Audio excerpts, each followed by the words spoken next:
Hola, buenas tardes, buenos días a todos desde donde quiera que nos estén acompañando. Aún vemos que la gente se está conectando a este webinar. Voy a dar un par de minutos antes de empezar este seminario. Ahorita lo que ustedes van a ver en sus pantallas son un par de encuestas que les van a ser enviadas. Esto es básicamente para conocer a nuestra audiencia, así que por favor los invitamos a que las respondan y en un par de minutos más empezamos. Gracias por acompañarnos. Ok, thank you, Paige. Bueno, empecemos con este webinar. Primero que nada, queremos agradecerles por su participación en este webinar. Los organizadores y los panelistas estamos muy emocionados de que nos acompañen. Este webinar es organizado por la American Geophysical Union y los doctores Miguel Goñi y Rodrigo Vargas, que inmediatamente voy a presentarlos. Miguel Goñi es editor en jefe de la revista Journal of Geophysical Research Biosciences desde 2014. Él nació en España, hizo su doctorado en oceanografía en la Universidad de Washington en Seattle en 1992 y desde el 2005 es profesor de oceanografía en Oregon State University en Corvallis, Oregon. Él es autor de varios artículos científicos y ha sido miembro de consejos editoriales, entre ellos GGR Biosciences, GGR Oceans and Continental Shelf Research. El doctor Rodrigo Vargas es editor asociado también de GGR Biosciences desde el 2006. Él nació en México, hizo su doctorado en Ciencias Ambientales en la Universidad de California, Riverside, y un postdoctorado en la Universidad de California en Berkeley.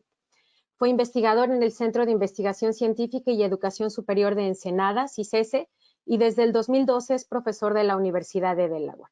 Él también es autor de más de 100 artículos en revistas científicas y es nivel 3 del Sistema Nacional de Investigadores del Consejo Nacional de Ciencia y Tecnología de México.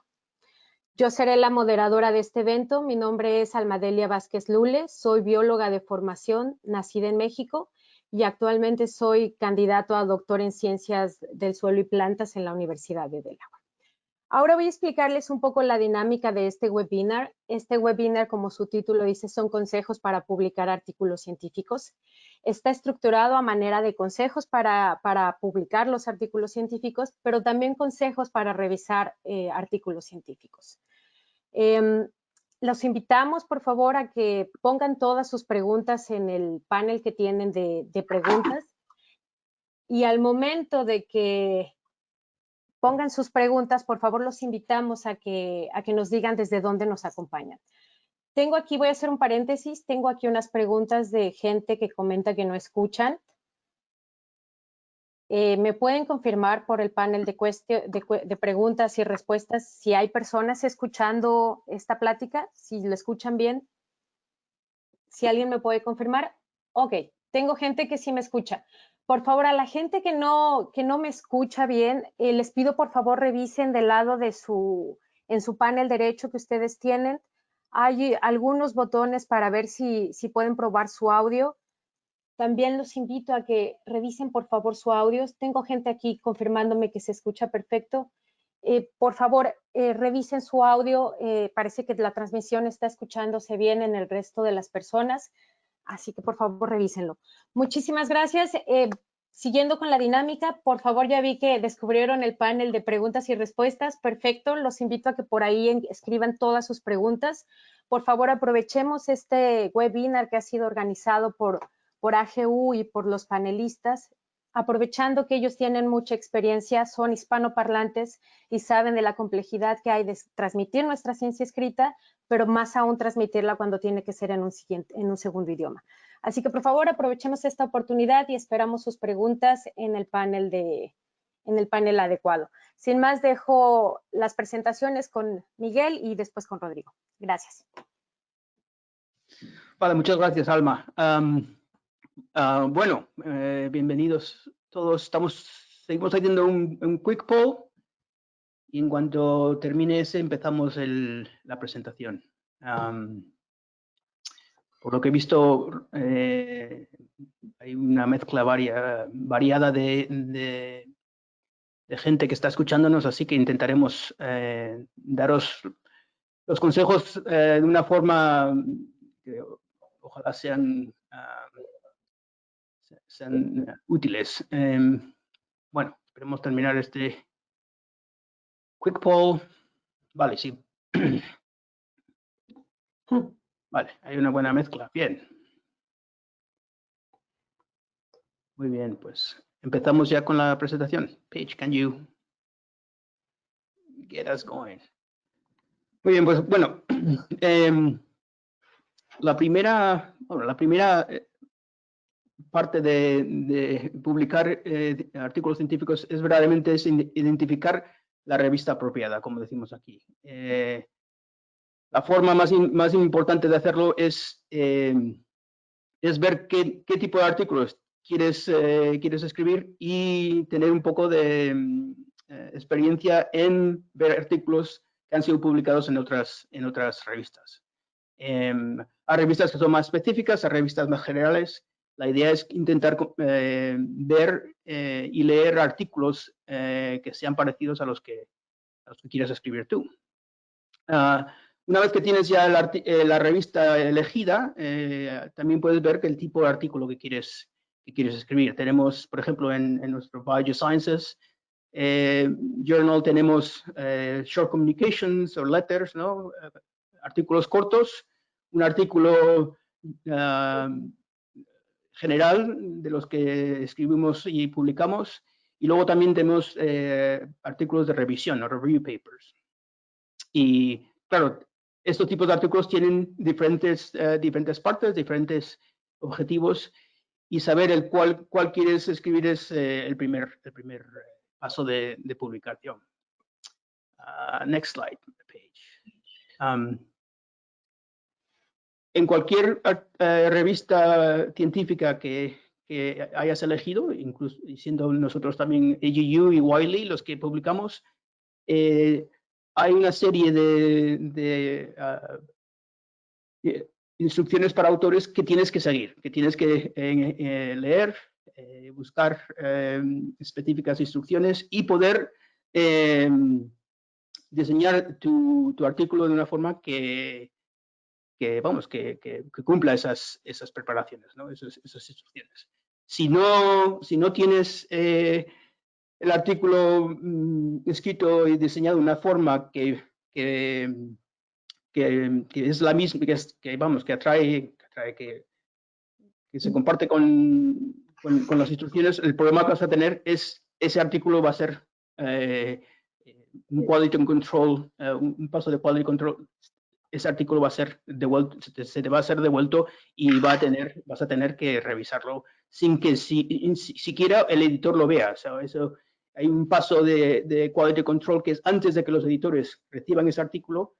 El artículo tiene que estar diseñado de una forma correcta, entonces es importante seguir esos pasos y esas instrucciones. Next slide. Entonces, lo que vamos a hacer es, vamos a tener 10 consejos para autores que son diseñados por nosotros en parte por la experiencia que tenemos en ver cómo artículos que siguen esos consejos suelen ser revisados y publicados rápidamente, mientras los que no tienen esos consejos suelen tener más problemas en el proceso de publicación. Bueno, el primero es, como dice aquí, es ser convincente, ¿no? Bueno, eso ya seguro que lo sabéis todos. La idea es tener un mensaje principal en tu artículo, saber lo que quieres decir. Desarrollar una narrativa que vaya desde una pregunta o una hipótesis hasta una conclusión lo más claramente posible y lo más directamente posible. Algunas cosas que vemos como editores es la idea de tienes que decirnos lo que has aprendido, lo que es importante que has aprendido en tu estudio, ¿no? Hacerlo de una forma modestamente, pero directamente para que el lector lo pueda ver sin tener que adivinar lo que quieres decir, ¿no? Y lo más importante, que lo más difícil para mí, yo sigo escribiendo artículos y para mí lo más importante, una vez que haces un estudio con muchos datos, con mucho material, hay veces que parte de ese material no va bien en la narrativa de tu artículo y al final lo tienes que quitar, o es mejor quitarlo y no distraer el mensaje principal. Eso a veces es muy difícil como autor porque, claro, has trabajado mucho para conseguir esos datos y no poder ponerlos es un poco difícil, pero es bueno pensar de una forma que sea más efectiva, ¿no? Presentar tu material de una forma efectiva. Ok, next one. Next slide. Esta es la idea, como podéis leer, es la idea de ser la comunicación, escribir una comunicación en inglés, que es lo que nuestro journal hace, de una forma técnica y efectiva es muy importante, ¿no? Yo siempre doy una anécdota. Cuando empecé a escribir en inglés, artículos en inglés, vamos, yo aprendí a escribir en español en España con unas con mucha bueno, con muchas palabras, ¿no? Es un estilo de escribir que por lo menos en los años 80, cuando yo aprendí a escribir en España, era lo que se llevaba. Ese tipo de estilo es mucho más difícil, no es muy adecuado para una revista técnica, un artículo técnico. Entonces, hay claras ideas. Por ejemplo, utilizar la voz activa, utilizar frases que sean cortas, que sean directas, poder explicar tu motivación de una forma en donde das al lector la idea de lo que has aprendido, lo que has hecho y por qué lo has hecho, ¿no? Para todos nosotros que no somos de habla inglesa, el poder hacerlo en inglés efectivamente es importante. Entonces, claro, tienes que tener ese conocimiento y perfeccionar tu inglés para poder ponerlo de una forma escrita que sea efectiva. Y al final, el último punto allí, la ciencia no es publicidad, ¿no? No hace falta exagerar, no hace falta dar afirmaciones sin evidencia. Es mejor, lo más importante es poder claramente conectar tus preguntas con tus resultados, con tu interpretación y con tus conclusiones. Ok, let's do the next one. Next slide, page. Okay. Yo no soy de habla inglesa, yo aprendí a hablar inglés poco a poco, y claro, el poder hablar y el poder escribir en inglés son dos cosas diferentes. Entonces, hay varios servicios que nuestro publicador, Wiley, que es el que publica el AGU Journals, nos da posibilidades de utilizar varios servicios. Bueno, en casi todos los softwares que utilices, Word o lo que utilizas para escribir, tienes verificación de gramática y ortografía. Es bueno utilizar servicios profesionales si no tienes otra forma de asegurarte que tu inglés es efectivo. Y una de las mejores formas es intentar pedir a un colega, a alguien que conozcas, que habla inglés y que con un poco de suerte también tenga un poco de experiencia científica, leer tu manuscrito y sobre todo para darte la idea de partes del texto quizás que no sean muy claras o que tengas algún problema de gramática. En teoría, la gramática siempre la podemos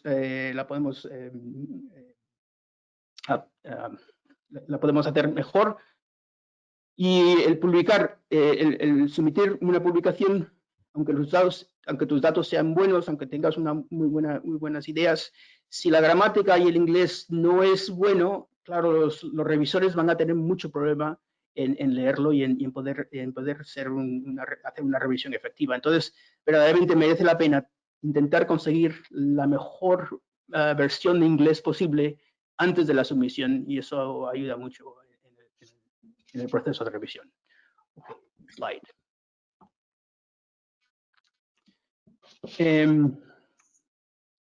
Casi todos nuestros artículos que publicamos en Ciencias, en Bioscience, en otras que requieren figuras, ¿no? Es una forma de visualizar tus datos, una forma de presentar tus datos. Como todo lo que estamos hablando, las figuras verdaderamente venden, ¿no? Es una forma de atraer la atención del lector, una forma de explicar cosas que a veces es mucho más difícil explicarlas en texto solo. Entonces, verdaderamente las figuras son claves. El conseguir figuras que sean claras, que sean efectivas, que que verdaderamente lleven el mensaje que quiere decir al lector es importante. Entonces, de nuevo, hay veces que tenemos problemas, por ejemplo, con manuscritos que vienen con figuras poco claras o figuras de poca resolución o figuras que quizás no están muy bien pensadas. Eso al final hace que tu manuscrito no se revise, los revisores no lo lean tan claramente y suele ser una de las razones por las que tiene que ser revisado o a veces rejected, ¿no? I think if you click one more page, simplemente estos son ejemplos de figuras que de nuestro journal, donde te dan un poco la idea de cuáles son figuras efectivas, ¿no? Tener los fonts, el tamaño del texto que sea suficientemente grande para que se pueda leer, tener colores que puedan ser, que puedan ser efectivos en plan de distinguir diferentes tipos de datos y tal. Okay, let's go one more. We're getting down there. Okay. El mantener receptivo y buscar comentarios de colegas y de personas con las que trabajas o con las que tengas relación de trabajo es muy importante. El proceso de revisión es, tu manuscrito nos llega a nosotros como editores lo leemos un poco, vemos si está el quality control es suficiente y entonces lo mandamos a revisores, algunos de ellos que no te conocen, algunos de ellos que simplemente son expertos en el campo. Si tu versión del manuscrito no ha sido leída por alguien diferente a ti, a veces esa primera revisión puede ser bastante dura, por decirlo de una forma, ¿no? Siempre es bueno tener una revisión interna, una revisión antes de que nos las mandes, de una forma que algunas cosas quizás no sean claras, algunos puntos que tú los quieres hacer, pero los revisores que te conocen bien no lo comprenden bien. Es una forma de identificar partes del manuscrito que te van a dar problemas si no los revisas, ¿no? La mejor advertencia que tengo, el mejor consejo que tengo es si alguien tiene un punto problemático o algo que no comprende o algo que no está claro, normalmente la mejor forma de pensarlo es, ese no es el problema del revisor, ese es el problema del autor.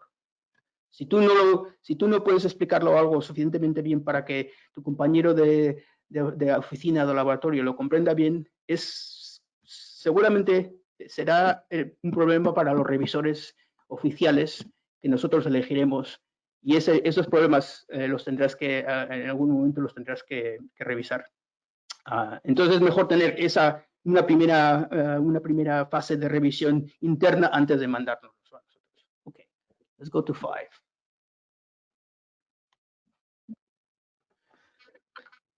Ok. Esto es una parte una parte de la publicación que nuestro journal, nuestra revista ha sido verdaderamente un líder en esto. Es la idea de la reproducibilidad, la transparencia de tu trabajo, el acceso a datos, el acceso a códigos. Eso es fundamental para que la ciencia siga hacia adelante. Entonces, nuestro journal, AGU, utiliza, bueno, es un firmante del FAIR Principle, Findable, Accessible, Interoperable and Reuse. Y la idea es que todos los datos, los códigos que utilices para publicar en nuestra revista tienen que ser accesibles públicamente. Entonces, la idea es utilizar archivos de datos para que esos datos ya estén accesibles una vez que tu artículo se publique. Entonces, verdaderamente hemos puesto mucho énfasis y mucha energía en facilitar que los autores puedan publicar sus datos y códigos en archivos que sean públicamente accesibles. La idea de, por ejemplo, como decimos ahí, available upon request, data available upon request, eso no lo aceptamos más. Eso es, en realidad, es una de las mayores razones por las que muchos de nuestros artículos no son aceptados, ¿no? Porque, y es una forma de pensar importante. O sea, si los lectores no pueden acceder a tus datos, no pueden verificar tu estudio. Y si no pueden verificar tu estudio, eso no es ciencia. Esto es simplemente tan fácil como eso, ¿no? Entonces, tenemos varios servicios y varios consejos de cómo poner esos datos. I think there's one more page if you put one in.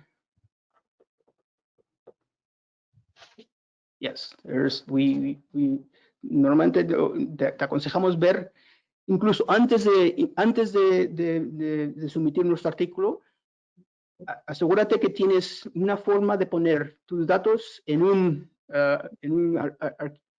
archivo que sea público, que sea seguro, que no te cueste dinero, que sea realmente público, ¿no? Y el Repository Finder que tenemos allí es una forma de buscarlo, claro, diferentes campos de biosciences tienen diferentes tipos de archivos, pero la idea es tenerlo ya, incluso antes de someterlo, y ya tener esos datos que estén en el proceso de ser archivados, ¿no? Miguel. Me acuerdo un momento aquí de decir simplemente que esta presentación la vamos a tener accesible. Entonces, todos estos links y toda esta información la vais a tener accesible para que la podáis ver. Okay, I think that's me. Bueno, gracias Miguel. Primero quiero agradecer a todos los participantes aquí en el webinar. Tenemos más de 250 miembros, entonces muchas gracias por su atención. También les recordamos que continúen enviando sus preguntas y Alma con mucho gusto nos las va a hacer saber. Si hay alguna duda, ¿no?, que quieran hacer en este momento, pueden escribir en la caja de preguntas. Si no, vamos a tener tiempo para discutirlas después. Pero igual, muchas gracias por su participación. Y continuando con esto, algunos de los temas que Miguel ha tocado, pues nos generan dudas a veces. Y a veces pensamos, hay que tener cuidado en dónde vas a enviar tu revista. Y quiero hacer énfasis en dos cosas. Probablemente tienen ustedes dudas de esto. De las figuras y los colores. Miguel hizo mucho énfasis en que tenemos que tener figuras claras, figuras que nos cuentan la historia. Una imagen no habla más que 1000 palabras y los colores son importantes. Pero hay que tener cuidado también en dónde envían sus revistas. Nuestra revista, JR Biosciences, es una revista en línea, entonces no pagas por tener la figura, aunque hay un costo de publicación, pero es en línea, entonces al menos no hay costo en el sentido de las figuras. Pero hay otras revistas que no pagas por publicar, pero si incluyes figuras en color, esos colores, si las quieres tener en prensa, hay que pagar. Y si no, la versión en línea está en color, pero la versión impresa está en blanco y negro. Entonces es una cosa que uno tiene que saber al mismo tiempo de dónde vas a enviar la revista, cuáles son la política de las revistas en cuestiones de imágenes. No sé si quieres comentar algo más, Miguel, sobre eso. Okay. Sí, el otro punto importante que Miguel estuvo discutiendo es lo de los datos. Eso yo considero que es una situación cultural en la que no estamos acostumbrados a compartir información, ¿sí? Y por un lado, Miguel lo puso muy claro, el compartir información es importante porque de esa forma la ciencia es reproducible, la ciencia es transparente y la revista y AGU consideran que esto es algo muy importante. Ahora, esto no es un requisito para otras revistas. Hay otras revistas que no tienen eso y precisamente lo que dice, ¿no? Los datos están disponibles si me escribes, ¿no? Data is available upon request. Es muy típico, pero no está buscando los principios de reproducibilidad y de transparencia que quisiéramos tener como en la comunidad académica. Pero te reconozco, sobre todo para los más jóvenes en este seminario, que es difícil compartir la información. ¿Por qué? Porque al momento en que compartes tu información, también mucha gente puede sentir que se expone, ¿no? Porque estás poniendo tus datos, ¿qué pasa si me equivoqué? ¿No? Bueno, todo mundo cuando publica trata de hacerlo de la mejor forma, pero también como científico, si yo cometí algún error, yo quisiera ser el primero en saberlo, ¿no? Entonces, la forma de la reproducibilidad no es solamente para poder repetir lo que hiciste, pero también para validar lo que ya se hizo. Entonces, si yo cometí un error, yo quisiera saber cómo lo puedo mejorar. Y ya se podría discutir si el error que se cometió fue algo que requiere que el artículo se quite, o simplemente es una cuestión de una corrección menor. Entonces, no hay que tener miedo a compartir los datos, excepto si uno los está falsificando, y hayan habido algunas historias de ese tipo, ¿no? Y es por eso que Miguel dice que es muy importante tener esta transparencia y esta reproducibilidad para tener una ciencia más formal. Bueno, Miguel, ¿quieres añadir algo más de eso? Sí, bueno, lo único que te diría, nosotros tenemos estudios, me parece que los publicamos en uno de los editor box. Tenemos estudios que si tus datos son accesibles, si tus datos son compartidos con la comunidad científica, tus artículos van a ser más impactantes, van a ser más citados, van a ser más utilizados, vas a ser más reconocido, porque estás verdaderamente ayudando y contribuyendo al avance de la ciencia. Hay ejemplos de lo contrario, ¿no? Donde científicos no comparten sus datos, científicos no comparten, bueno, ponen barreras, y esos científicos en general creemos que tienen menos impacto y queremos que tengan menos impacto que aquellos que no lo hacen. Entonces es una forma simplemente como dice Rodrigo, es una forma de que nuestra comunidad verdaderamente sea lo más transparente posible y siga con esa, o sea, siga lo que son las reglas científicas, ¿no? La posibilidad de poder verificar datos, la posibilidad de poder ver si tus datos mirados de otra forma o estudiados de otra forma tienen otras ideas. En fin, que para nosotros, para nuestra revista específicamente, para AGU, es una de esas cosas que verdaderamente estamos cambiando, no solo nosotros, pero nosotros en parte estamos cambiando cómo esta parte de nuestro campo, esta parte de la ciencia se está haciendo. Yo creo que es vamos, en eso yo normalmente digo, yo no soy fundamentalista en casi nada, pero en eso sí. Como editor en chief, sí, y yo creo que es la forma de seguir hacia adelante. Bueno, me callo porque si no... Rodrigo, Miguel, ¿me escuchan? Tenemos sí. una pregunta tenemos mucha participación ahorita en este tema de la compartición de datos. Voy a tomar un par de preguntas que son pertinentes ahorita y el resto podemos retomarlas al final. Por ejemplo, nos preguntan, ¿qué se puede hacer cuando se trabaja con datos de terceros que los autores están autorizados para reproducir, pero que no pueden ser compartidos? ¿Qué pasa con estos datos que son sensibles? ¿El hecho de no compartir estos datos reduce la posibilidad de que nuestro artículo sea aceptado? Sí, esa es una muy buena pregunta, y obviamente depende de los datos y depende de dónde viene la información, etcétera. Y es difícil entrar en detalles específicos porque no sabemos cuál es la pregunta, ¿no? Pero, por ejemplo, hay datos que no se pueden compartir, principalmente en el área de la salud, cuando hay información de humanos, por ejemplo, los datos son más difíciles. Incluso, por ejemplo, en Estados Unidos, para el Servicio Forestal de Estados Unidos, el inventario forestal no se puede compartir, ¿no? Abiertamente. Entonces, a veces lo que se hacen es de que se utilizan seudónimos, por ejemplo, o se utilizan coordenadas que son ligeramente diferentes. Entonces, siempre existen posibilidades de cómo compartir datos sin poner una información que es sensible, ¿no? Y que podría infringir alguna cuestión de legalidad. Eso es por un lado, ¿no? Por otro lado, hay cuestiones de datos de que no se pueden compartir porque no te autorizaron los datos y porque tal vez un tercero no quiere compartirlos. Esas son situaciones mucho más complicadas porque no existe un marco legal, sino es una cuestión social. Entonces, es muy complicado eso. Yo los invitaría a que discutieran, ¿no? De dónde vinieron los datos, quién tomó los datos, por qué se está dando esa situación. Al final, si es una situación de que se tienen que publicar los datos antes de compartirlos o en una publicación. Existen ahora revistas para publicar datos y eso es muy común. Por ejemplo, yo tengo una base de datos bellísima, pero quiero publicar esa base de datos antes de escribir mi artículo científico. Bueno, ya existen lo que se llaman las revistas de datos, ¿no? Los data journals. Entonces, tú puedes escribir un artículo simplemente de datos, se publica en la base de datos y después se pueden escribir los artículos citando esos datos. Es un tema complicado la parte social, no queremos tocar mucho eso, pero siempre hay opciones y es algo que se tiene que discutir con los autores y al final considerando la parte, cuáles son las restricciones y qué es lo que puede seguir adelante y al final qué es lo mejor para la ciencia y para la reproducibilidad de los artículos. Miguel, no sé si quieras. Sí, yo lo único que añadía es,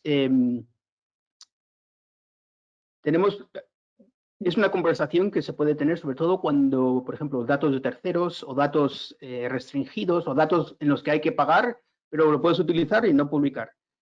Eso lo reconocemos todos, que hay vamos, hay veces que eso pasa. La idea entonces, en el paper, lo que tienes que es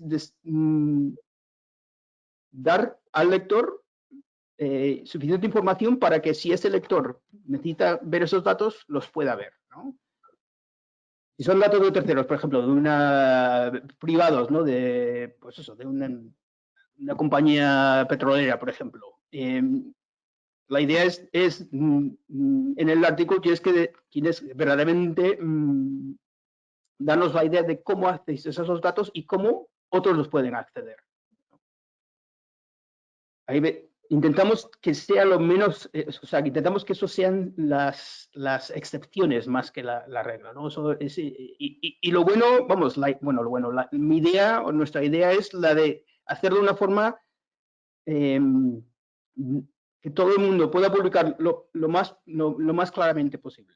Eso es lo importante, ¿no? Que tengas la posibilidad de ser de reproducibilidad. Si, por ejemplo, tienes unos datos que nadie los puede ver, que nadie los puede, que son imposiblemente de revisar, esos datos al final, eso es verdaderamente ciencia, eso al final no es ciencia, ¿no? O sea, si lo piensas en una forma, no es reproducible porque no los puedes ni ver, te dan. Entonces, nuestra idea es esa, la idea es de intentar que esos casos sean los mínimos posibles. Es la excepción de la regla. Es importante porque hay veces que sí pasa, ¿no? Por ejemplo, otro ejemplo es el National Security. Hay datos que Estados Unidos o otras naciones te dan al autor, le pueden dar acceso, pero no quieren que el acceso sea total. Entonces, por ejemplo, como decía Rodrigo, hay varias formas de cambiarlos, hay formas de no poner todas las GIS coordenadas específicas, hay formas, y otras veces donde simplemente tienes que decir que para acceder a esos datos, este es el proceso para poder accederlos. Y si alguien quiere verificar tu estudio, pues tiene que intentar seguir esos pasos, ¿no? En general, vamos, de todos los artículos que vemos, cuando son miles de artículos que publicamos, las excepciones suelen ser muy, muy pequeñas, muy pocas, ¿eh? Pero no, como editores y como la publicación trabaja con los autores para asegurarnos que lo más posible que podemos publicar esos estudios, aunque los accesos de datos sean un poco más restringidos. Sí. Bueno, vamos a dejar las preguntas para el final de este tema. Supongo que hay bastantes, Alma, nos recuerdas un poco, pero por el tiempo voy a seguir avanzando en la discusión. Sin embargo, si hay alguna pregunta pertinente, con mucho gusto, Alma, por favor, interrúmpenos y la respondemos. Entonces, dentro de los 10 consejos que Miguel estaba comentándoles, el número 6, digamos, sería mantenerte enfocado, mantente enfocado. Envía al trabajo una revista adecuada. ¿Qué quiere decir esto? Que a veces no sabemos bien qué revista la tenemos que será la mejor. Hay temas que son complicados, que no entran exactamente en un tema del otro, pero generalmente uno revisando la historia de la revista es importante. Algo que no se discute mucho es que, bueno, pero es que yo vi que me publicaron un artículo de este tipo hace 10 años. Bueno, no porque algo se publicó hace 10 años, es lo que la revista está interesada ahora. ¿Por qué? Porque los editores en jefe van cambiando, los editores van cambiando en sentido de qué es lo que se quiere para la revista. Y a veces, aunque uno consideraba que esa era la revista adecuada hace 10 años, en este momento, pues no lo es. Entonces revisen qué es lo que está publicando en el último año, en los últimos 2 años, y no tanto, ¿no? En lo que se publicó hace una década. Enviar solamente un artículo a la vez, no enviar los mismos artículos a las 2 revistas.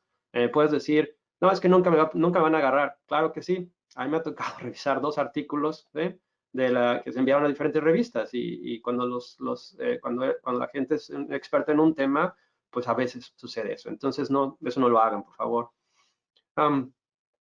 Como decía Miguel, hay que leer la guía para autores. Todas las revistas tienen información de cuáles son los requisitos para enviar, cuáles son las características de los artículos.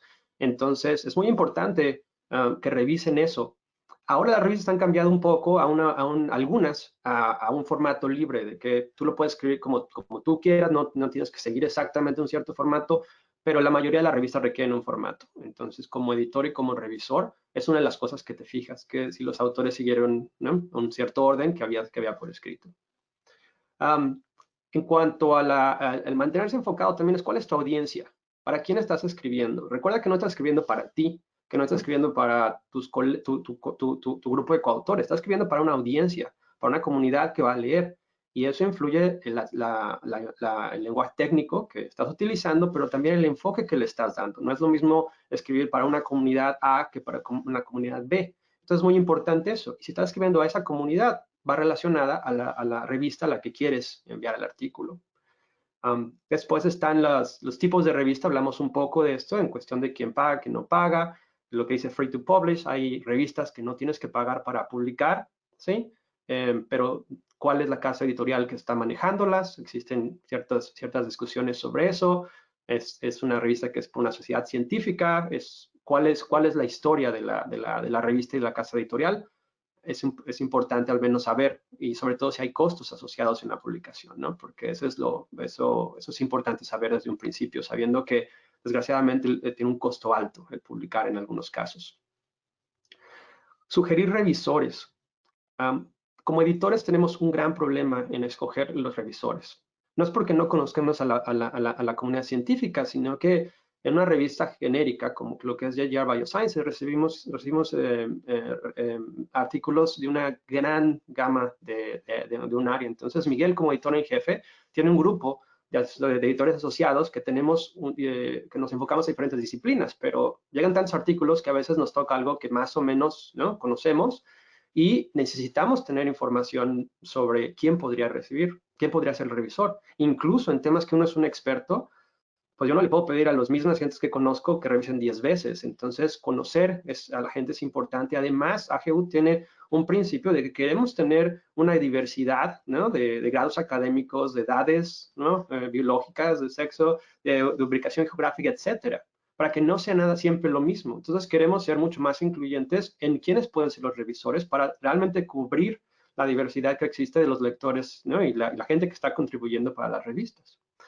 Ahora, ¿qué sugiere un buen revisor? Pues generalmente no sugieres a gente de tu propia institución, generalmente sugieres gentes que son reales, ¿no? Hay gente que han habido discusiones de que la gente se inventa correos electrónicos y eso, y nombres, como editor revisas, ¿no?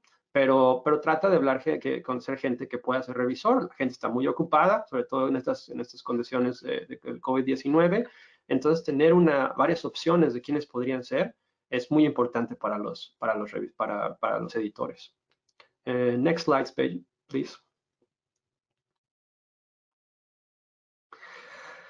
Bueno, finalmente tienes que ser conciso. Tienes que tener un buen mensaje para ser conciso. Escríbelo con intención, tu texto. Generalmente, en los artículos que recibimos, generalmente existe el resumen, la introducción, los métodos, resultados y discusión, generalmente. Obviamente, dependiendo de qué tipo de artículo estás escribiendo, esto va a cambiar, y también para qué tipo de revista vas a escribir, esto va a cambiar. Pero en general, un artículo científico tiene estas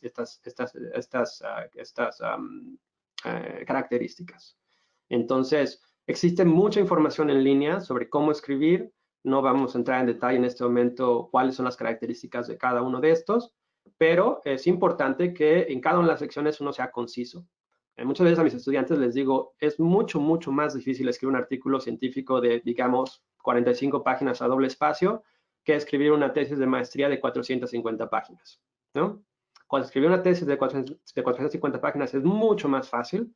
¿Por qué? Porque en una comunicación técnica, cada oración es importante. Cada oración tiene un propósito y ese propósito está enfocado en cada una de estas secciones, ¿sí? Y tiene uno que ser conciso, pero tiene que dar suficiente información para que puedas reproducir y entender qué fue lo que se hizo en el estudio. Muchas veces como editores lo que regresan en las revisiones es, bueno, los métodos no quedan claros, ¿no? No me están diciendo cómo no entiendo no puedo juzgar, no puedo evaluar si los métodos están bien, ¿no? A veces existe situación en que la gente decide juntar resultados con discusión, ¿ya?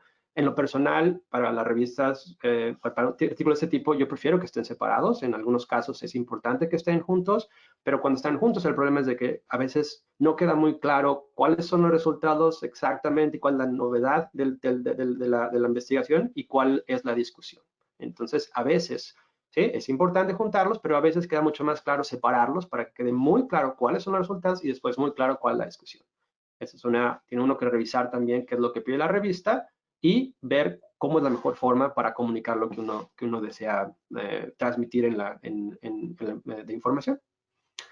La que sigue, por favor. The next one, please. Bueno. ¿Cómo es el proceso de revisión?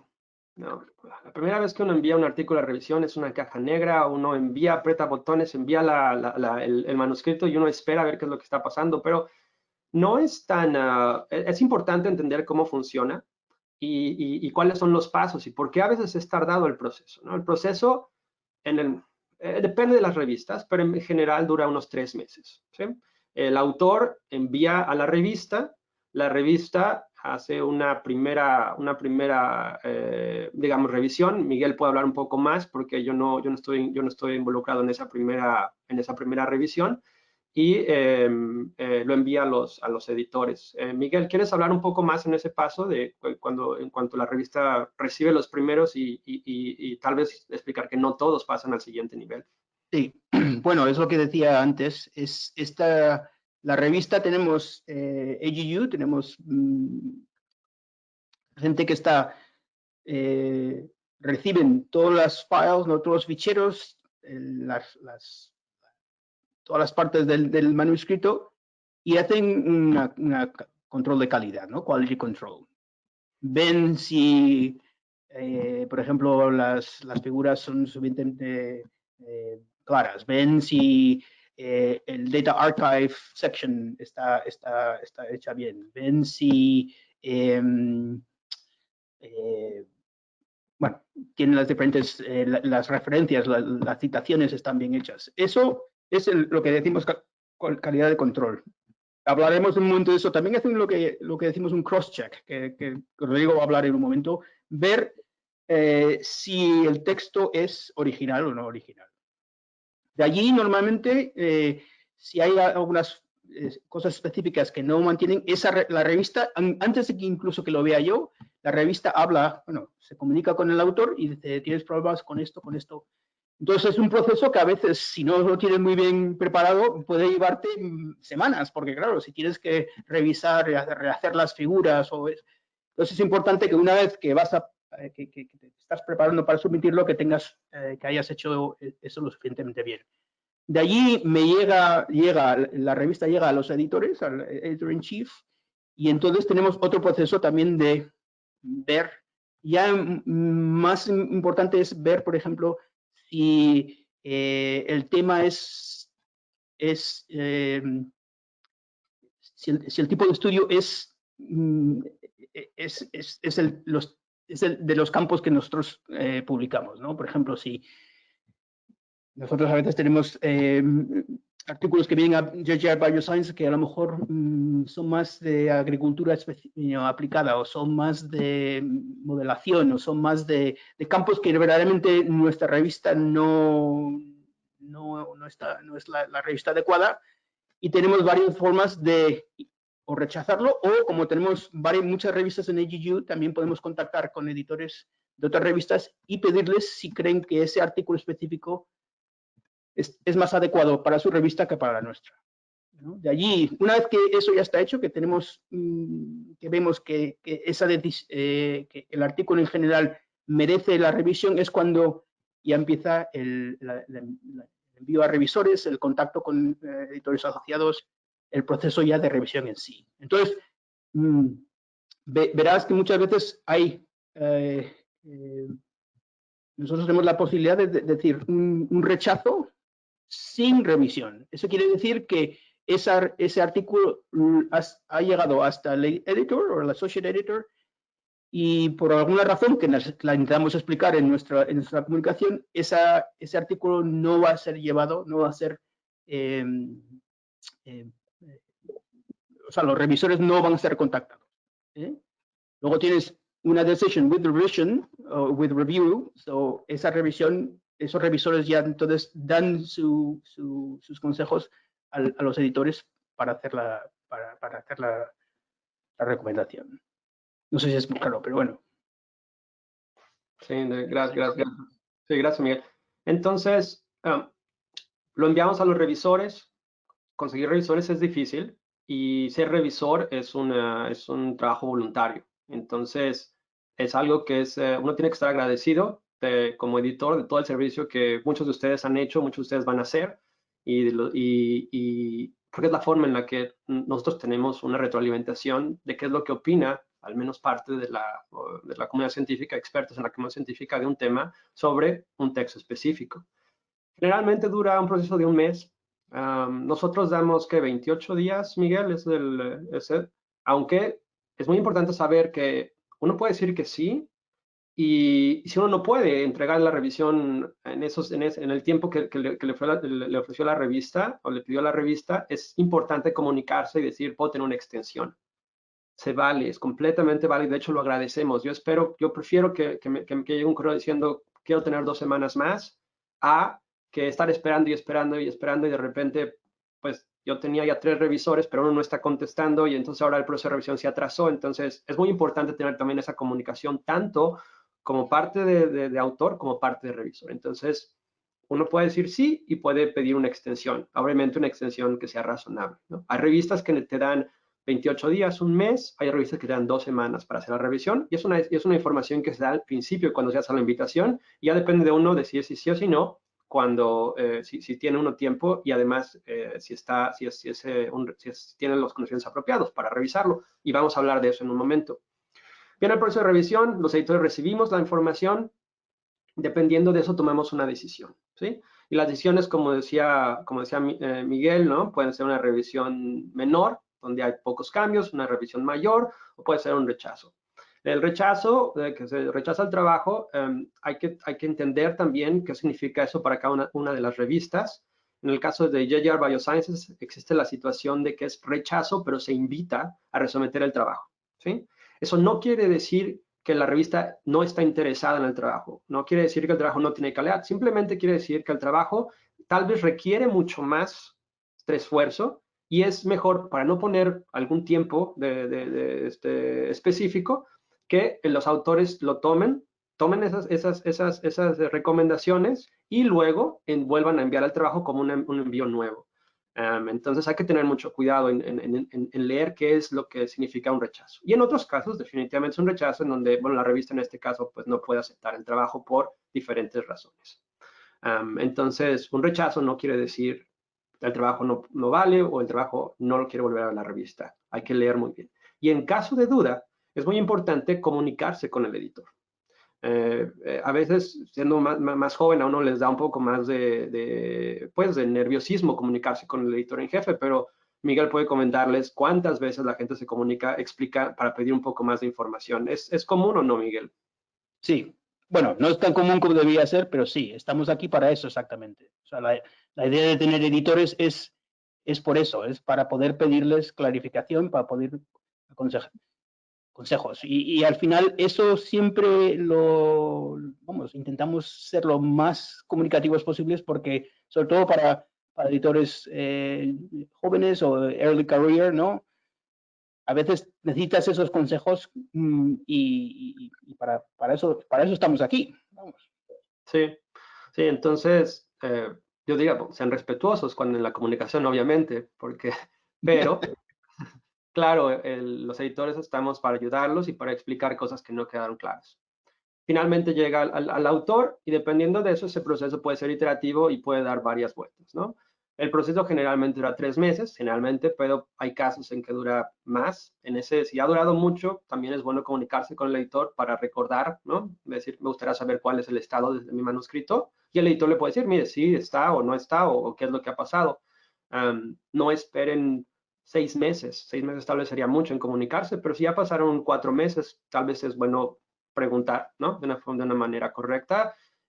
Y a veces este proceso de reiteración, en donde viene una revisión, puede llegar a segunda revisión, tercera revisión, ¿no? Etcétera. A veces puede pasar eso y puede pasar que desde el momento en el que uno envía un artículo hasta que se ha publicado puede pasar incluso un año, ¿no?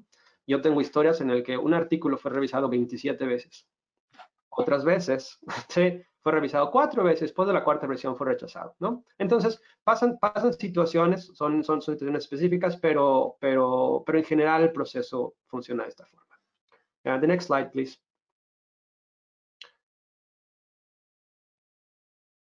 Ok, bueno, ahora recibes los comentarios de los revisores, de los editores, y qué es lo que hay que seguir, ¿no? Lo más importante es de no tomarse las cosas personales, ¿sí? A nadie le gusta ser rechazado en este mundo, ¿sí? Pero es muy importante entender que la información que se da generalmente tiene retroalimentación que va a ayudar al trabajo. Yo diría que todas las publicaciones que yo he hecho en mi vida, todas que han pasado por revisión por pares, todas han mejorado gracias al proceso de revisión. Obviamente hay cosas que uno las agradece más, otras son más difíciles, otras uno está en desacuerdo. Pero no nos podemos tomar nada personal. Esa es la regla número 1. ¿eh? Incluso si tú lo lees y te enojas porque lo leíste y no estás de acuerdo en algo, descansa, no lo leas el correo, no leas las revisiones, retómalas una semana después y trata de sacar lo positivo de eso. ¿sí? El asunto es de que queremos publicar trabajos de calidad, tanto tú como los revisores y los editores de la comunidad científica. ¿sí? Y todas las revisiones pueden ayudar a mejorar el manuscrito. Algunas revisiones son muy difíciles. En ese caso, lo que tú tienes que pensar es si esas revisiones son algo que es factible, es algo que debías de haber hecho pero no lo hiciste, o es algo que lo que está pidiendo es algo que simplemente no se puede hacer y en ese caso tendría uno que explicar a los editores si uno va a resometer el artículo. Si algunos de los revisores no entendieron las cosas, es muy fácil echarle la culpa al revisor. Es que no me entendió el revisor. Bueno, obviamente no entendió porque fue lo que se puso, pero sería bueno preguntarte, ¿existe alguna forma en la que pudieras explicarte mejor? Entonces, siempre que recibimos ese tipo de comentarios, lo que yo me preguntaría es, ¿lo escribí bien? ¿Lo escribí de la forma más clara? Y repito, muchas veces escribimos para nosotros, pero nos olvidamos que no estamos escribiendo el artículo para nosotros, estamos escribiendo para la comunidad, para nuestra audiencia. La siguiente, por favor. Next. Y bueno, ser un buen colega. Ser un buen colega quiere decir que hay que ser responsable, ¿no? En terminar los trabajos, en revisar los manuscritos. Hablamos un poco de esto. Trata de, cuando presentes un trabajo, preséntalo a la revista de la manera más ordenada, más limpia y de la mejor manera que puedas. Hay casos en los que recibimos artículos que se ve claramente que los autores están ya cansados de ese artículo, ya no lo quieren ver, ¿no? Lo quieren enviar solamente por decir que lo enviaron y lo lees y uno siente que ahora le están dando la responsabilidad de mejorarlo a los revisores cuando no es la responsabilidad de los revisores hacer eso. No, el artículo no estaba listo para ser enviado. Entonces, el ser un buen colega también es parte de enviarlo lo mejor que puedas. ¿sí? claro, cualquier artículo se puede mejorar, pero si tú estás seguro de que lo estás enviando de la mejor calidad que puedas, aunque pueda haber errores, pero tú lo estás realmente convencido de eso y no nada más lo estás empujando al proceso de revisión, eso es ser buen colega. Y también en los revisores, si tú eres revisor, pues entregar tus revisiones a tiempo, ¿sí? Y responder a todas las revisiones en su caso, ¿no? No se vale que no simplemente porque no estás de acuerdo con una revisión, borrarla y decir esa no existió. Nos vamos a dar cuenta, ¿no? Entonces es importante responderlo aunque estés en desacuerdo con algo y explicar el por qué. No hay ningún problema con eso. Si uno da una buena explicación, eso se puede tomar en cuenta. Volvemos, ¿no? A compartir el conocimiento, el separar ser un buen colega. Sé que existe una discusión sobre esto, pero al menos AGU tiene el principio de que es importante compartir la información y les sugiero que lean los principios FAIR. Otra vez, esos están por las siglas en inglés, pero es que sea findable, encontrable, ¿no? Accessible, que sea accesible, interoperable, que sea interoperable, y reproducible, que sea reproducible. Podemos hablar de eso si es que hay dudas después de que terminemos la presentación. Si eres el autor principal, pues mantente en comunicación con tus colegas, mantente en comunicación con los editores.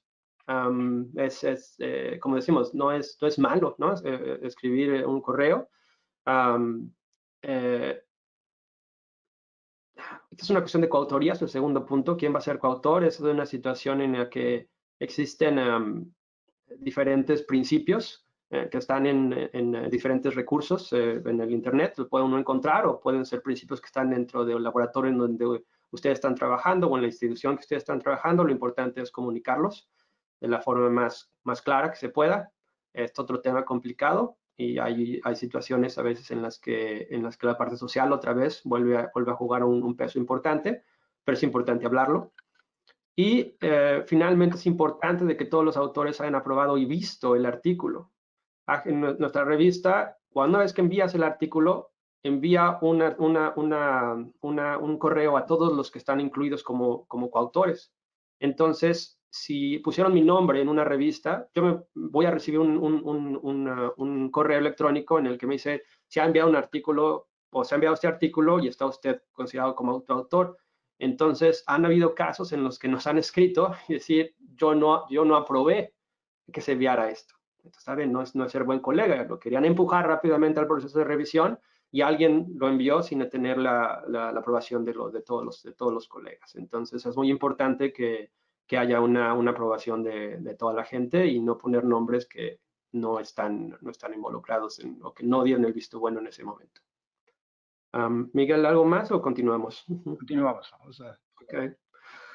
Bueno, y esta es la situación que decía Miguel de no copiar. ¿Qué es lo que pasa cuando enviamos los artículos a la revista? Generalmente ya todas las revistas tienen algunos softwares que hacen, que evitan o identifican posible plagiarismo, ¿no? El plagio de información, o el plagio de texto en este caso. Entonces, han habido casos en los que se hicieron 2 experimentos exactamente en las mismas condiciones, pero uno fue con maíz y otro fue con alfalfa, por decir algo. Pero son exactamente los mismos. Y entonces los autores decidieron simplemente separarlos y hacer un artículo con ese experimento para maíz y exactamente lo mismo para alfalfa, por decir un ejemplo. Entonces puede ser que el texto sea muy, muy, muy similar porque los métodos son exactamente los mismos. Estoy hablando de un caso específico, extremo, ¿no? Y entonces puede haber muchísimos sobrelape en el texto. Otro caso extremo puede ser simplemente que un artículo se envió a una revista y lo están enviando a esta revista también y por alguna razón el artículo en este software aparece y se da uno cuenta que lo enviaron a 2 revistas. Entonces, es muy importante tener cuidado en no copiar la información ni de otros autores ni de uno mismo. Sí, el autoplagio también existe. Eso quiere decir, por ejemplo, que yo escribí un artículo, fue publicado y estoy copiando mis propias palabras, aunque sean mías, y las estoy utilizando ahora en otro texto. Y en algunos casos existe artículos en donde la similitud es muy alta y entonces, como editores, uno tiene que tomar una decisión. Miguel, ¿quieres ahondar un poco en este tema? No, seguimos así, por si acaso hay alguna pregunta sobre esto, pero yo creo que seguimos. Muy bien. Pero entonces, lo que es importante es de que la tecnología está avanzando. Entonces, la idea de que no me van a atrapar, nadie se va a dar cuenta, ya no es tan fácil, ¿no? Es mucho más fácil para los editores saber qué es lo que está pasando ahora que tenemos recursos digitales. Entonces, si uno hace las cosas bien, no hay ningún problema, pero es importante estar conscientes de que si uno toma el riesgo de querer copiar, pues nos pueden agarrar, ¿no? Y yo, como editores, es muy importante, lo tomamos muy en serio. Y además existen estos sistemas de tecnología que obviamente hace una década no existían. La que sigue, por favor. The next one. Yeah, sorry. Una importante excepción de esta regla es, por ejemplo, si estás haciendo tu tesis, publicas tu tesis en tu universidad y tu tesis es más o menos en manuscript form, utilizar ese mismo texto en una publicación está permitido. O sea, el plagio es en published, peer review, published literature. El plagio no es, no tienes que reescribir tu tesis para publicarla. O sea, claro. Claro, y también el otro punto sería lo que le llaman los preprints, ¿no? Right. Incluso ahora en NAGEU, en nuestra revista, en JR Biosciences, uno tiene la opción de, una vez que se envía el artículo a revisión, que se envíe directamente a un preprint, que es un repositorio, ¿no? En donde está los borradores, digamos, que se han enviado a revisión, pero ya se están siendo compartidos con la comunidad científica y son citables, y eso tampoco se considera como un plagio si es que luego se tiene que volver a escribir el artículo o enviarlo a otro lugar, ¿no? Y eso es una situación relativamente nueva, los preprints, que no lo teníamos igual hace una década. La que sigue, por favor. The next one, please. Bueno, hablamos cómo enviarlos, hablamos un poco cómo responder a los revisores. Estoy seguro que existen muchísimas preguntas, tenemos bastante tiempo para eso, pero ¿qué pasaría si yo puedo ser revisor? ¿Cómo voy a ser revisor? También esto podríamos hablar media hora sobre esto, pero algunos puntos claros, específicos serían, bueno, tienes que ser experto en absolutamente todo lo que dice, ¿sí? A veces tienes que estar familiarizado con el tema, claro que sí. Sí, pero no tienes que tener un doctorado para ser un revisor. Hoy nosotros a veces recibimos las sugerencias de quién puede ser revisor y nos envían nombres que va a ser difícil que esas personas acepten, ¿sí? Porque o están muy ocupados o porque sabemos que por distintas razones, ¿no? Entonces, muchos de los revisores no tienen doctorado, muchos de los revisores son alguien que está relacionado con el tema, ¿sí? Y esos revisores a veces no se les ocurren a veces a los autores. Entonces es importante que tanto como autor considere ese tipo de gente, pero también si una vez recibes una invitación por parte de un editor, a veces el editor está considerando que tú tienes el potencial. ¿Por qué? Porque tal vez fuiste recomendado por alguien o por tal vez alguien oyó tu plática aunque todavía no está publicado, etcétera. Entonces es importante reconocer que uno tiene la capacidad de ser revisor. Uno tiene que autoevaluarse, obviamente, pero la gente lo puede no reconocer. Y si tienes alguna duda de si realmente conoces el tema o no, escribe con el revisor. Por ejemplo, a veces sucede de que se necesita una experiencia específica en una técnica estadística o en una técnica analítica de cierto tipo, y se le envía a una persona para que revise cierta parte del manuscrito. Necesito realmente tu opinión sobre esta parte, aunque la aplicación que se hizo fue en un tema diferente. Eso es lo que a veces el editor está buscando. Entonces, muchas veces los revisores se enfocan en distintas partes del manuscrito, y si uno tiene una experiencia, está familiarizado con alguna de esas partes, a veces es muy importante para el proceso de revisión tener esa retroalimentación. Hay que reconocer que es el revisor. The previous one, please. Yeah, thank you. Es importante reconocer que ser revisor toma tiempo. ¿Sí? No puedo decir cuánto me toma a mí el revisar un artículo, ni cuánto le va a tomar a otra persona, pero es tiempo que se toma, ¿sí? Y no se puede tomar a la ligera. Es una situación, es algo muy importante. ¿Por qué? Porque la comunidad científica depende de este servicio, de esta contribución, y es una decisión pues importante, ¿no? De la ayuda que nos está pidiendo, en este caso los editores, pero en realidad es nuestra contribución a la comunidad científica. Pero los autores obviamente se van a beneficiar de una revisión que sea constructiva, honesta, que no insulte, ¿no? Desgraciadamente hay casos en los que las revisiones no son constructivas, reconocemos eso. Es muy importante para los editores, nos van a informar, nos va a ayudar a tomar una decisión sobre el destino, digamos, de este artículo. Y los revisores se benefician también. Es una forma en estar en contacto con la ciencia de frontera, en cierto punto, porque ciencia que son artículos que no están publicados. En cierto caso te va a dar reputación. Yo sé que en muchos países de Latinoamérica el poner en tu currículum que fui revisor de X o Y revista es importante para tu promoción académica. Entonces, tiene bastantes ventajas esto. Y bueno, y la experiencia. Entre más lo hagas, entre más familiarizado estés con el proceso de revisión, más fácil es para ti revisar, pero también yo diría que es más fácil escribir, porque entonces ya no estás escribiendo solamente para ti, estás aprendiendo a escribir para la comunidad, pero también con ojos de un posible revisor. The next one, please. ¿Cuáles son los consejos específicos? Además de eso, AGU tiene este portal en el que pueden ver. Existen información específica de qué es lo que se busca para hacer un revisor, cómo se puede organizar una revisión. No es el único recurso que existe. Muchas revistas tienen también información y existen incluso blogs en internet para ver cómo poder hacer revisiones. Si existe alguna duda para una pregunta, una revista específica, igual comunicarse con el editor no está mal, ¿no? Lo que sí les puedo decir es que una revisión terrible es, este artículo es malo, sin dar ninguna evidencia. Eso no me sirve de nada.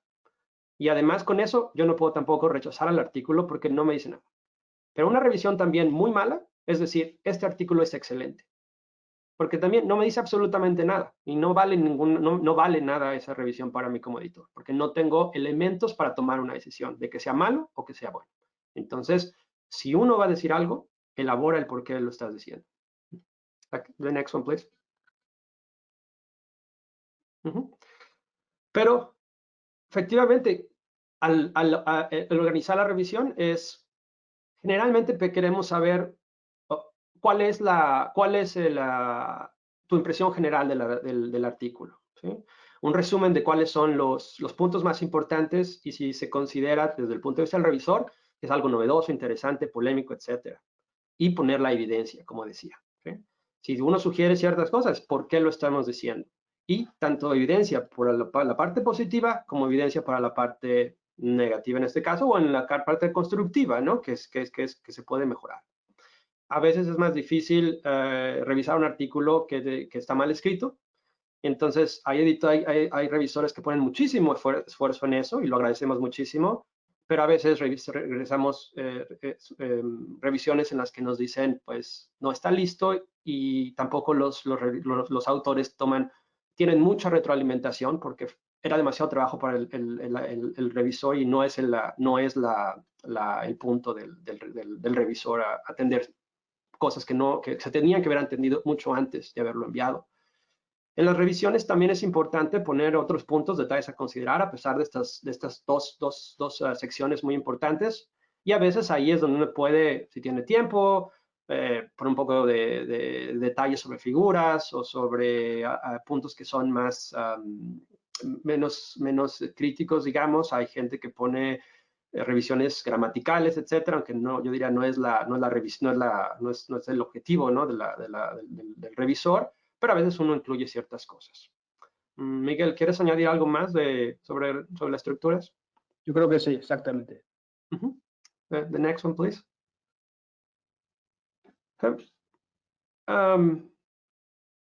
Bueno, los revisores tienen que pensar en que están leyendo el artículo que se presentó, no el que ellos quisieran que se hiciera. Y a veces uno revisa algo que los autores deberían haber hecho esto. Bueno, bueno, es cierto, pero ¿se puede juzgar lo que se hizo o no? Entonces hay que tener mucho cuidado en ser muy claro en revisar lo que se presenta. Es importante ser parcial y esto a veces es difícil. Y algunas revistas te comparten el nombre de los autores, algunas revistas no comparten el nombre de los autores, pero desgraciadamente, en mi caso, ¿no? Al ser Rodrigo Vargas, si la gente no sabe de dónde soy, me han llegado muchas revisiones en las que me dicen, usted no sabe hablar inglés, usted no sabe nada de esto, simplemente porque vieron un apellido, ¿no? Hispano. Y desgraciadamente esto pasa mucho. No es la forma en la que el proceso de revisión debería funcionar, pero como revisores tenemos la responsabilidad de ser parciales y es importante mantenerlo. Igual, justificar la recomendación. ¿Por qué dices lo que estás diciendo? Poner ejemplos. ¿Okay? Y también dar una revisión clara y crítica, tanto como el artículo tiene que estar claro, también la revisión tiene que ser clara. Ser respetuoso, profesional, como mencionaba, no insultar a los revisores, a los autores. Desgraciadamente, a mí me ha pasado, he tenido varios comentarios feos. Como editores, nosotros tenemos la posibilidad de editar algunas de las cosas que escriben los revisores, y en la mayoría de los casos no sucede esto, pero existen algunos ejemplos. Y no todas las revisiones tienen que ser negativas, como decía. Si hay algo bueno en el trabajo, hay que ponerlo y hay que decirlo por qué. ¿Okay? The next one, please. Yep. Y bueno, esta sería la última diapositiva que tenemos de este resumen. Todavía tenemos más o menos unos 20 minutos, poco menos de 20 minutos, pero estamos abiertos a responder cualquier pregunta que tengan en el chat. Alma, por favor, si puedes hacer algún resumen de alguna de las preguntas, con mucho gusto. Sí, seguro. Muchas gracias. Tenemos muchas preguntas interesantes. Voy a dar lectura a algunas. Espero que nos dé tiempo de contestar la mayoría. Y dentro de las primeras es, ¿cuál es tiene una influencia que un autor tenga muchos artículos para que sean aceptados los siguientes artículos? Es decir, si un autor es muy famoso, ¿influye en que le acepten los siguientes artículos? Bueno, en teoría no, pero en realidad, claro, si por ejemplo, un autor tiene un récord, ¿no? Tiene publicaciones que todo el mundo las ha leído, a veces los revisores tienen eso, o sea, mantienen eso en su crítica, ¿no? En general, para mí, específicamente como editor-in-chief, yo intento ser completamente imparcial y el récord de, no, o sea, lo que hayas hecho anteriormente tiene algo que ver con lo que estás haciendo ahora, pero no es una razón para darle a un autor que tenga muchos artículos publicados una ventaja que no se le da a alguien que sea un nuevo autor. Eso, pero claro, es muy difícil porque claro, la experiencia que tiene uno después de haber publicado 100 artículos es muy diferente a la experiencia que tiene uno cuando publica su primer artículo. Entonces, bueno, no sé si me explico. Yo creo que intentamos que no sea un criterio, no es un criterio específico, no es un criterio que utilizamos, pero claro, alguien que tiene más experiencia, en general tiene la posibilidad es que esos artículos que publican estén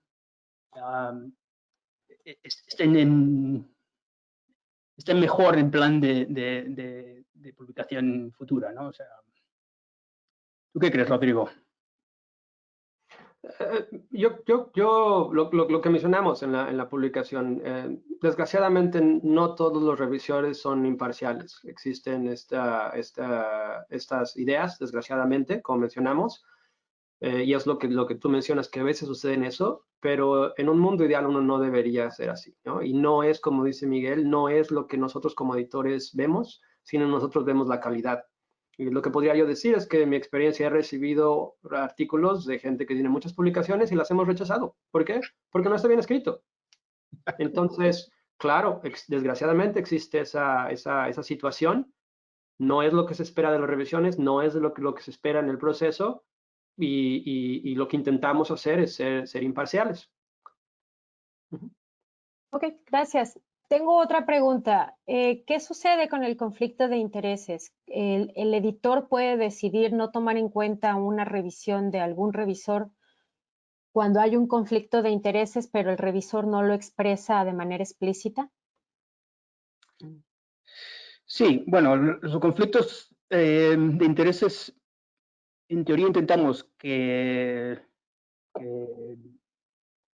comunicarlos antes de elegir los revisores, ¿no? Hay veces, por ejemplo, que un revisor que por ejemplo, ha colaborado con un autor, pero esa colaboración no está publicada, y ese revisor, antes de aceptarlo, dice, lo podría aceptar, pero para que sepas, tengo un proyecto. Entonces, esa decisión la tomamos nosotros como editores de sí o no, es un conflicto que puede ser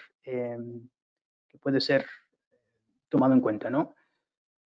Para mí, por lo menos, normalmente, si alguien me dice que puede ser imparcial, que puede hacer una revisión constructiva y crítica, aunque haya sido colaborador o haya sido coautor en el pasado, no tenemos una regla específica, ¿no? De, por ejemplo, si ha sido autor hace 48 meses, no puede ser un revisor.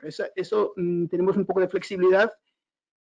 Y también la flexibilidad última que tenemos como editores es, una vez que nos llegan los comentarios de los revisores, los podemos tener en cuenta, no tener en cuenta, o explicar al autor ciertos comentarios. Creemos que quizás por tener o sea, ciertos comentarios no son apropiados, ¿no? Eso, como editores, tenemos, vamos, el ultimate power, ¿no? Tenemos ese poder de decisión, y en general, pues eso, intentamos ver si esos conflictos son lo suficientemente grandes para no ser constructivos, ¿no? Eso al final es... Y siempre, bueno, Rodrigo también tiene ejemplos, sobre todo en campos que no conocemos, o en ciertos países donde a lo mejor no tenemos un editor o alguien que sepa. Hay algunos conflictos que están por debajo de la superficie y que a veces son difíciles de detectar. En eso siempre esperamos que los autores, los revisores, nos puedan comunicar, y algunas veces esas decisiones son difíciles, pero las tenemos que tomar. Eso es lo que tenemos que hacer. Sí. Sí, y también una cosa que no hablamos en la presentación, pero así como nosotros pedimos que se sugieran revisores, también existe la posibilidad de pedir quien no sea revisor. También porque pueden existir conflictos positivos, como mencionaba Miguel, pero también conflictos negativos. Entonces, si por alguna razón uno como editor envía el documento de revisión a una de estas personas que fueron excluidas, al menos tú sabes que podría haber un conflicto, y por eso tal vez, ¿no?, la revisión vendría de esta forma, ¿no? Nos da información. También existe la posibilidad de firmar tu revisión. Entonces, generalmente la revisión por pares es anónima, generalmente, pero tú puedes poner tu nombre. Entonces, ha habido casos en los que, bueno, tiene uno que tiene una revisión para alguien donde existe tal vez algún conflicto porque son conocidos o algo, hay algo, entonces poner tu nombre, ¿no? Y yo diría que cualquier tipo de revisión uno tendría que tener la responsabilidad de poner tu nombre, ¿no? No se pide que tiene que ser así, mucho menos, pero uno tendría que al menos cuando uno le envíe, que estar dispuesto a defender la decisión con la decisión con el nombre. Entonces existen muchas formas de comunicar eso. Y lo mejor de todo es comunicarse con el editor a tiempo, como dice Miguel, para que nosotros tomemos una decisión de cómo tomar en cuenta esa información. Ok, tengo varias preguntas sobre el tema de plagio, entonces voy a tratar de resumirlas en un par. ¿Cuál es el criterio mínimo para que no sea considerado plagio? ¿Qué pasa si primero tengo escrita mi tesis y está sometida en una universidad dentro de un sistema universitario y después de ahí quiero sacar un artículo? ¿Y qué pasa en el sentido opuesto? ¿Qué pasa si, me dan un ejemplo en geología, qué pasa si los métodos que se presentan en un artículo son idénticos a los métodos que se van a presentar en otro? ¿Eso se considera plagio a pesar de que se refiera el artículo, o sea, del mismo grupo de trabajo?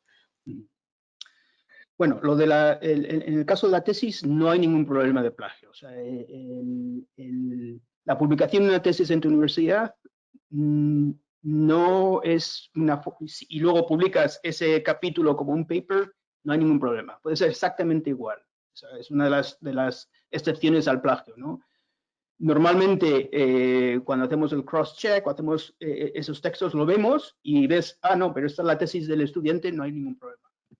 O sea, que no hay ninguna preocupación. La idea es eso. Tú puedes escribir tu tesis, si en tu universidad te dejan hacerlo como si fuera capítulos en plan de papers, de artículos, no hay ningún problema. Ese no es un problema. En cuanto a métodos, ahí tenemos más flexibilidad. Tienes una parte de una sección de métodos que es idéntica a un paper que has publicado hace un año, simplemente cita el paper, ¿no? Cita ese artículo. No tienes que copiar 4 páginas específicas de métodos. Sin decir, el método para hacer esta medición es el mismo exactamente que en este paper. A veces, normalmente muchos sobre todo revisores requieren tener un poco de clarificación, un poco más de información sobre los métodos. Tener parte o sea, solo hay un par de formas diferentes de describir, por ejemplo, cómo mides la presión atmosférica en un gas tension device, ¿no? O sea, reconocemos que hay partes que pueden ser copiadas, ¿no? Entonces, por ejemplo, cuando nosotros vemos el cross-check, tenemos un tanto por ciento del texto que es igual, que es considerado plagio. Eso tanto por ciento no tenemos una norma. Si es un 15%, no vale. Vemos qué parte del texto es y muchas veces en la revisión decimos, mira, en tus métodos tienes un 40%, ¿no? 40% es igual que el artículo que publicaste hace un año. Pues a lo mejor puedes revisar un poco tu texto para minimizar simplemente que estés copiando algo que ya está publicado y decirlo un poco diferente y sobre todo citarte a ti mismo, ¿no? Sobre todo si el artículo es exactamente el mismo método que el que utilizaste para el pasado artículo, es una forma de minimizar. No sé si eso es una respuesta suficiente, pero bueno, me dirás. Sí, está muy bien, muchas gracias. También mencionar que si hay un dato algún método se tiene que modificar, pues se cita la modificación que se hizo, que es una de las preguntas que nos envían. Otra pregunta, vamos, relacionado a los comentarios de los revisores, ¿qué pasa cuando no entendemos los consejos y sugerencias que nos dieron, básicamente por alguna barrera de idioma? ¿Contactamos al editor? ¿Nos quedamos con estas preguntas que no estamos entendiendo? ¿Qué hacemos? Rodrigo, ¿quieres responder tú? Bueno, hay